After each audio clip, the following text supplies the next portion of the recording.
and welcome everybody. Before I read a few remarks, all of you who have seats that are near you, you put your hands up, and some of the people would prefer to come and try and find those seats so you're not standing through this whole thing. That would be great. And I want to do one other thing that's not on my script, and that is to ask you to recognize with your applause the hard work that went into organizing this Gathering for Democracy.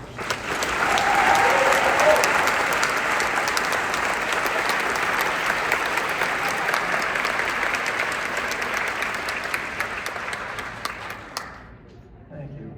Now, in the interest of being fair to all speakers and hearing from as many speakers as possible, we ask speakers and everyone listening to follow a short set of guidelines for this town hall. As moderator, it will be my responsibility to remind people of these guidelines as we proceed. And here are the guidelines. First, for people who wish to speak, come to one of the microphones. There's one to my right and to my left in the aisle. Form lines along the sidewalls, if possible, down nearer the mics if you wish to speak. You will have 3 minutes, and I will let you know when you're getting close to the end of your time. As has been said already, please be respectful in your comments. When you come to the microphone, if you're comfortable doing so, first state your name and your legislative district. Then, if it's helpful for you, follow the outline on the cards provided for your input. Tell your story briefly. If relevant, state how this affects all of us. Then ask the question you would like Councilmember Barr to answer, Congressman Barr. If you would like to speak again, please wait until everyone else has had a first chance to speak. And then for everyone who is listening, please refrain from responding in any way while the speaker is speaking. When the speaker has concluded, I will ask for a show of hands if you or someone close to you might be similarly affected. For Gathering for Democracy, the organizer of this People's Town Hall have invited a few people to come prepared to share stories that address particular issues the organizers feel are important to be covered.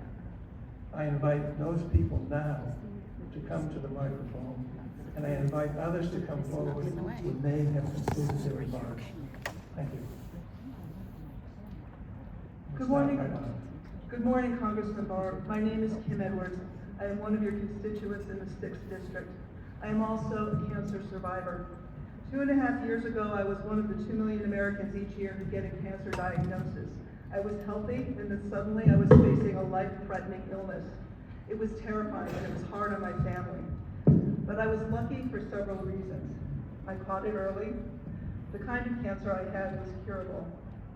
And I benefited from decades of medical research, including new treatments that had not been available just a few years before.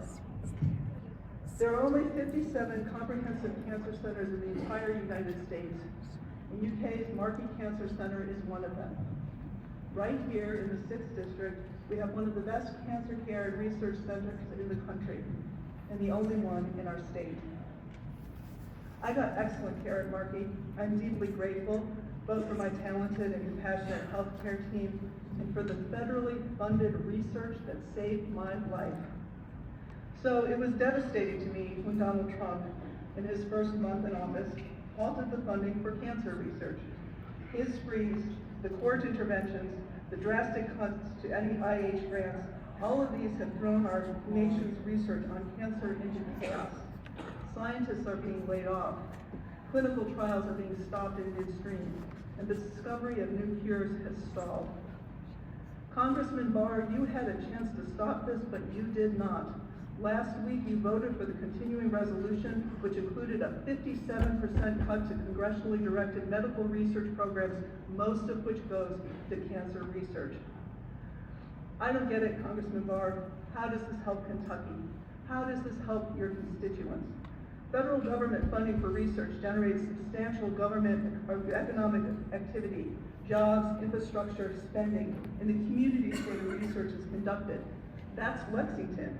cuts to marking will ripple through the entire economy of your district. Far more important, however, is the human cost. People will die because of these cuts. People who could have been healed will suffer and they will die. Already, people in clinical trials are having their last hope of healing ripped away as those trials are canceled.